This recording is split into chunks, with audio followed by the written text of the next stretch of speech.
All right, we are live here, day 2 of CRS 2023 at the Omni Hotel, and we have the lovely Dariann Leigh. We have new music to celebrate, so much shows for CRS, which is awesome. I feel like I've been asking some artists lately if they're performing or not, and they're like, no, but you are on top of it. Yes, and of course, we're presented by Bangtail Whiskey, Bangtail Whiskey, and HonkyTonk, Texas. All right, so let's get right into it. We're celebrating music. New release, Blame It On Me. Yes. So talk to us about writing it, when you wrote it, who you wrote it with, your story, and then being able to put it out here today. Yeah, Blame It On Me is actually one of the few singles I've released that I didn't write.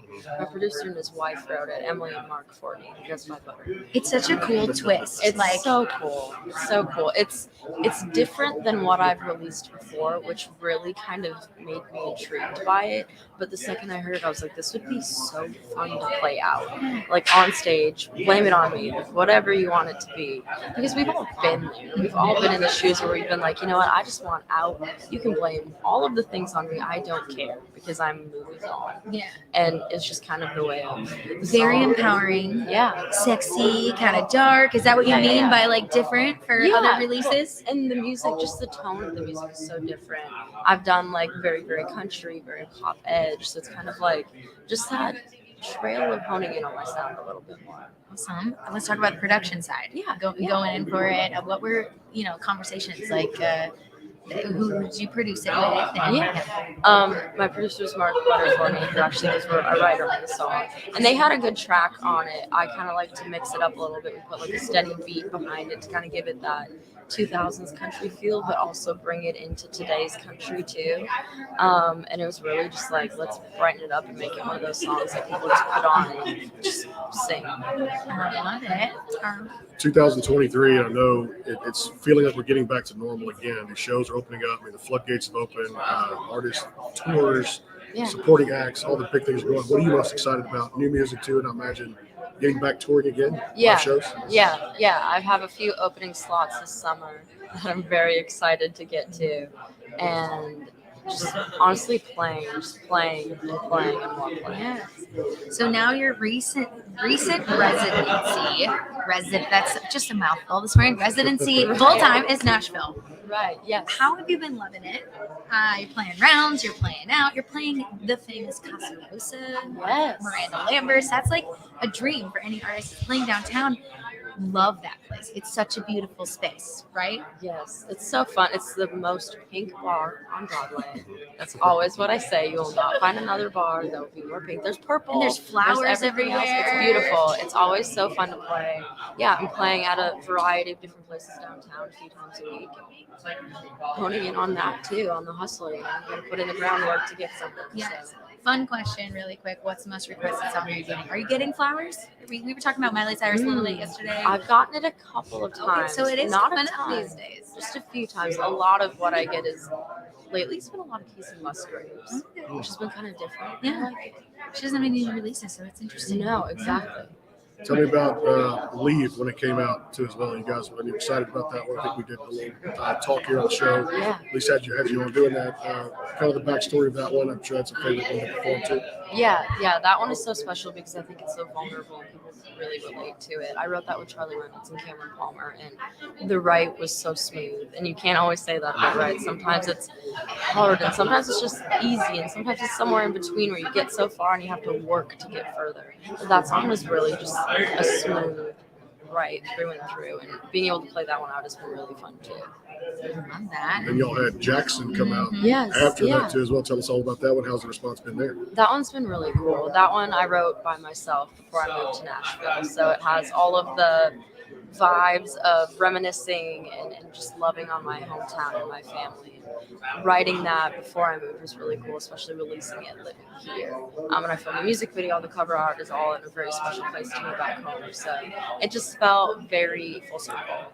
Awesome. As you are releasing these songs, you now have been featured on CT, yes, Country Rebel, The Boot, and so many more. Like when you were found out you were going to be on CT, that was like a little Crazy. Celebration moment. Absolutely. What do you do to celebrate these kind of stuff? I will do honestly whatever the vibe is that day. Sometimes it's you pull up balloons and you take fun photos and just live in the moment and celebrate it. And sometimes it's like, what are we doing for dinner tonight? Because it's just like it's weird, but it becomes normal, and you try to make it fun, and it's just really cool. I love that balloon photo because it did make like us as your fans be like, yes, we want to. It made us feel like we were celebrating, right? Because it is a big, monument of a moment. Exactly. And like, check, I have been featured on CMT. So Exactly. like, such a cool thing to be able to experience, and we're certainly very happy for you that all this is happening. Yes, we made a connection. I know with this one, I talked to you about this on the show. 10,000 Miles, when it came out, there's something I got from that song for me, just personally. For you, kind of tell people the story, because that really has a country vibe, and it really just has something everybody can go through. Honest. It really was honest. Yeah, It was. I think at its core it was country music in its best form. It's something, storytelling is something that you felt. It was written in a place where I was like, you're really emotional. The person that you love is overseas, and you don't get to speak to them. Rarely, very, very rarely do you get to speak to them, and I'd never experienced that, and you feel very alone in those times because you don't. At the time, I didn't know many people that were going through it. Now I have people message me still to this day about it, and still I receive like military coming home videos, and you have no doubt that I cry every single time I see them because it's so touching that somebody hears my song and finds home with it. It's really powerful. I love that. Talk about just your favorite parts. We're here on a live show. You love performing. I can't wait to even get to a live show to see you one day somewhere to play. Your best part, performing for crowd, writing songs. What do you love most about this business? Is it the studio? Is it the performing? Is it the writing? Right. I think I live for the performance, but writing is so special too. Because if I wasn't writing, I don't know how I would get through anything in my life. That's how I move day to day to day. I don't think I'd be a functional human being without writing. But performing is so fun because that energy right before you go on and just like bringing the room together in a moment like that is so fun. You had a cool, I'll never forget this, it sticks in my head just it was there, the Wherever I Go song. Yes. And it's a badass photo. You up against that car, which I love so much out there too. Do your homework out there if you start a podcast. But I wanted to tell people about that, remind them kind of where it's at, because that came out, that was 2019. Yeah, that was so long ago. 4 years ago. But such a great song. That's where we met, I think, on the show.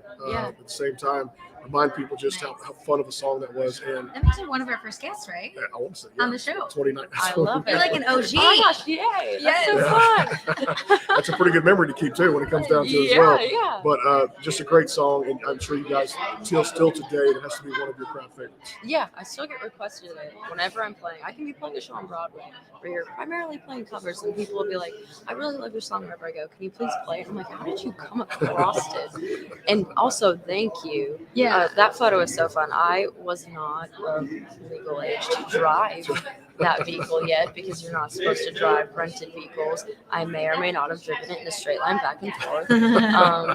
Just a straight line back and forth. We don't know. Maybe it was me, maybe it was someone else. It's hard to say, but the video was so fun. The song is so fun. Everything about that song is just like wrapped up in a perfect, pretty bow, and I love it. We've certainly been celebrating all of your releases, and we love having you on every time. Let's wrap and do some rapid fire. All right. Ooh. Okay. The first song you ever sang on stage. Lulianne Rhymes. Really, I love that. All right. Last show to kind of binge watch, get into series. This is. I'm currently watching The Real Housewives of New Jersey. Okay. Random, but it sucked me in. It really did. Okay, forgive me if I don't know the acronym, but when you do the fits, right? What is primarily the store that you shop at? Ooh. Around here, Nashville Trendy Tipsy is a big one, or Rosaday's Boutique. I like that too. All right, we've done this before, but I know the listeners, we've slept since then. But favorite toppings on pizza, just for you, what are you putting on it? Always pineapple. I know that's a debatable topic, but I believe I tried it belongs. that, and it works good in I Hawaii. believe it belongs. Yes. We need to incorporate this, I think, in everyone since it's International Women's Month. We're celebrating. Yeah. So 3 females that you just adore. They could be now artists, they could be previous, whatever. Whoever you want to give a shout out to. Right Yes. I love Carly Pierce, Shania Twain. And who doesn't love Dolly? Yes. Really? Oh my gosh, this has been so much fun. I got one last one. We're gonna do. Oh, you do have another We'll do one last All one too. Okay. And I think we probably talked about this too, but it's always fun to get because things change. Yes. Dariann Leigh wins the lottery, matches all 6 numbers. Ooh. Mega Millions or I love Powerball. this. What's the first thing you do with the money?